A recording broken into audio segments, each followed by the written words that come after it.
Hi everybody, Mike here. Month or two ago, I made a video detailing my thoughts of Chegg, and it was very raw and emotional because I felt kind of violated that I found out that solutions to my graded assignments were up there on Chegg for students to possibly mindlessly duplicate. Well, I'm telling you that I've learned a lot more since then. One of the things I've learned is you don't need to pay for a membership to find out where your stuff is on there. You don't need to do that. It's pretty simple to request it to be taken down. It requires a little bit more detail to have more information given to you in terms of who requested the material. So pretty easy. I've learned some. This one's for faculty. Here's how you can have your assignments taken down if they are in fact infringing upon your copyright or the fact that it's graded. Pretty easy. Let's go on the interwebs and talk about it right now.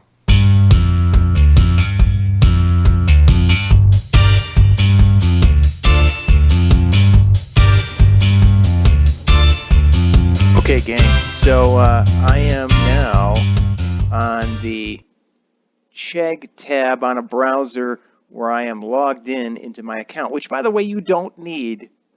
But just to show you, like, I'll type in my lab course where I wrote the textbook, and hey, something pops up, okay? And so then the advantage of having an account, which is not much of one, and don't give them any of your money, is that you can actually go and then see what the student has asked. And of course, they're smart enough not to put their name on their paper. And then you see this cobbled together answer that is actually super wrong.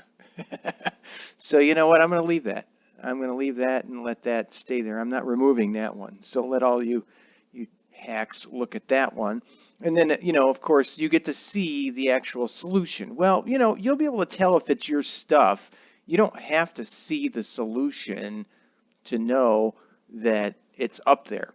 So what I'm going to do now is I'm going to go ahead and I'm going to click onto the Chegg tab of another browser where I'm not logged in, and then I will type in my course number.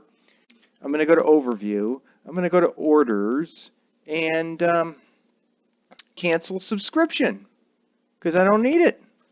And I've already paid like 2 months of this stuff, 3 months.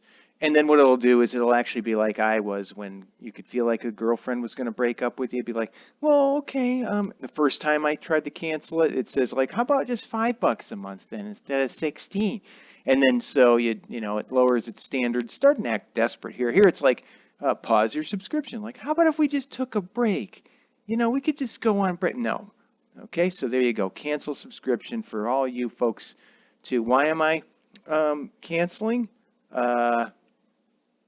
Other corruption and academic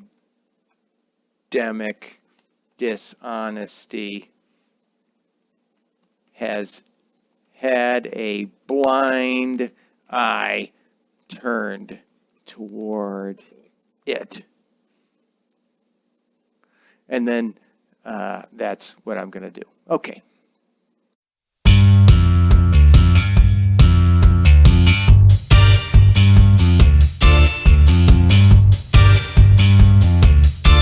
All right, so this is what you are greeted with on the Chegg main landing page. And I'm telling you right now that what you can do is you can just type in something without an account.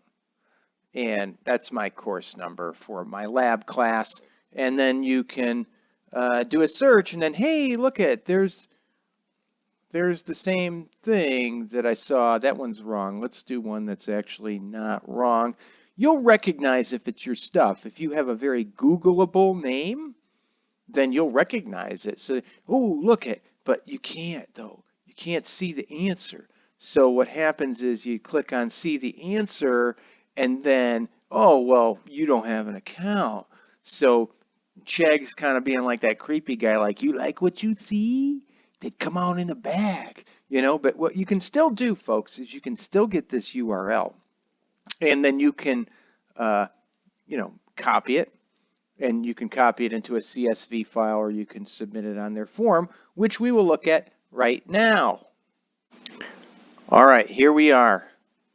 This is the Chegg Honor Code investigation request, and you don't need an account to submit it. And it's chegg.com. The link is chegg.com/honorcode, all one word, investigation/request. I can put it in the link in the description below. And then what you would do is you would, put in your link URL. Now, this is very important.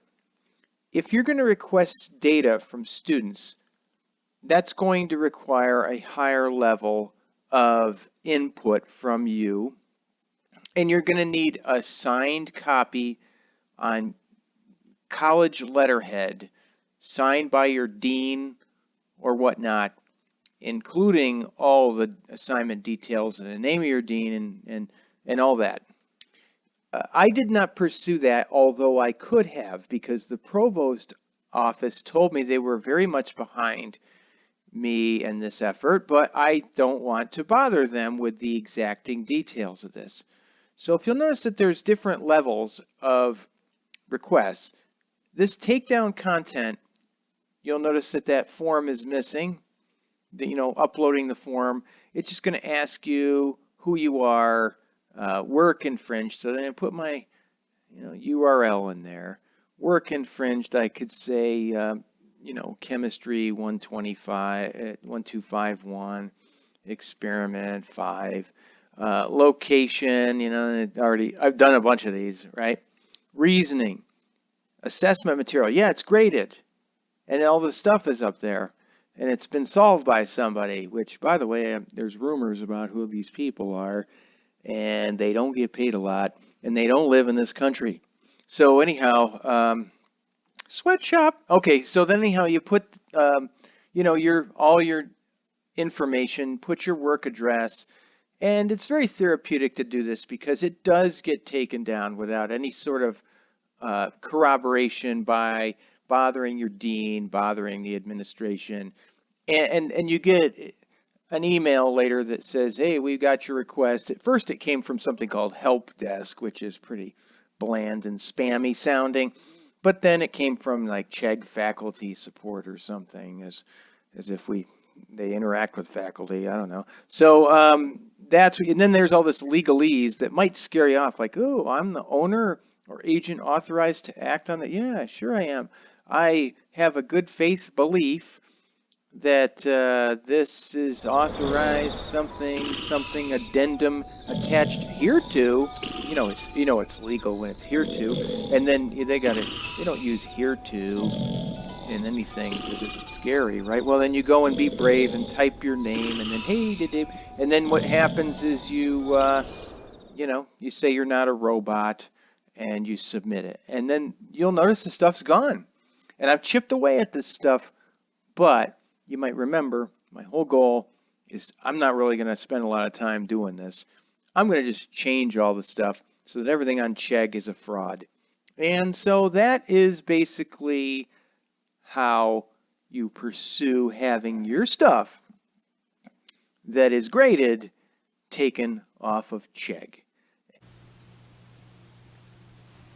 There you go. That was pretty easy, right? And so, cheers. Hang in there. We're all in search of the truth, faculty. And students, you watch yourselves. But, bye.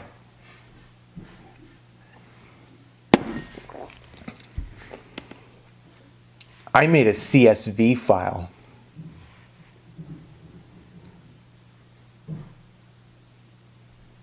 That stands for comma separated values. All right, I gotta go.